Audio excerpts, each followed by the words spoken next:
आप सभी को प्रेज द लॉर्ड, जय मसीह की। आइए अपने दिन की शुरुआत परमेश्वर के वचन के साथ करें।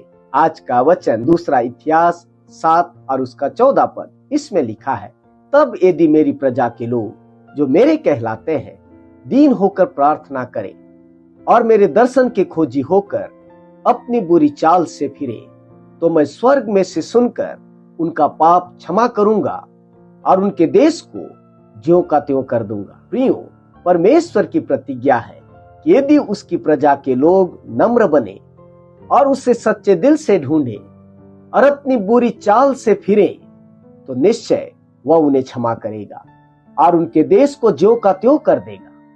हम जानते हैं कि परमेश्वर ने अब्राहम और उसकी संतानों को चुना और अपनी निज प्रजा बनाया।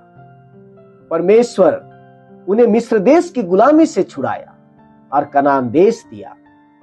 परमेश्वर ने उनके साथ खतना की वाचा बांधी और उन्हें अपनी निज प्रजा बना लिया। अतः परमेश्वर चाहता था कि जिन्हें उसने अपनी निज प्रजा होने के लिए चुना है, वे हर प्रकार के पाप से अपने आप को बचाए, अपने अंदर घमंड को आने न दे, परमेश्वर को सच्चे दिल से ढूंढे, अर्थात उन्हीं कार्यों को करें जो परमेश्वर की इच्छा के अनुसार हो। और यदि वे ऐसा करते हैं तो निश्चय वह उन्हें क्षमा करेगा और उनके देश पर आशीषों की वर्षा करेगा। प्रियो, परमेश्वर ने अपने पुत्र यीशु में हमें भी चुन लिया और प्रभु यीशु के लोहू में हमसे वाचा बांधी। अतः अब हम भी कोई साधारण लोग नहीं हैं, परंतु एक चुना हुआ वंश और राज पदधारी याजकों का समाज और पवित्र लोग और परमेश्वर की नीच प्रजा है। इसलिए परमेश्वर हमसे भी उम्मीद करता है कि हम पाप और अंधकार के कामों को पूरी रीति से त्याग दें और जीवते और सच्चे परमेश्वर की ओर मुड़े।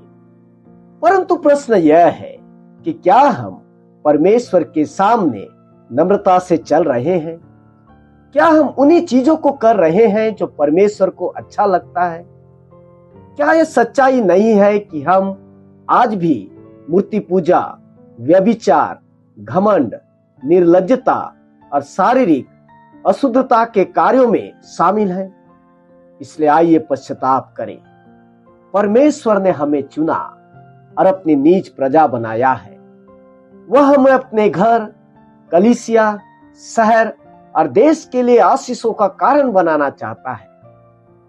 हम पापों से स्वयं को अलग करें और अपने जीवन से परमेश्वर को प्रसन्न करें। उसका वादा है, हम जहां खड़े होंगे वहां सफलता, भरपूरी और संपन्नता पाई जाएगी। आपका दिन अच्छा हो। प्रभु आपको आशीष दे।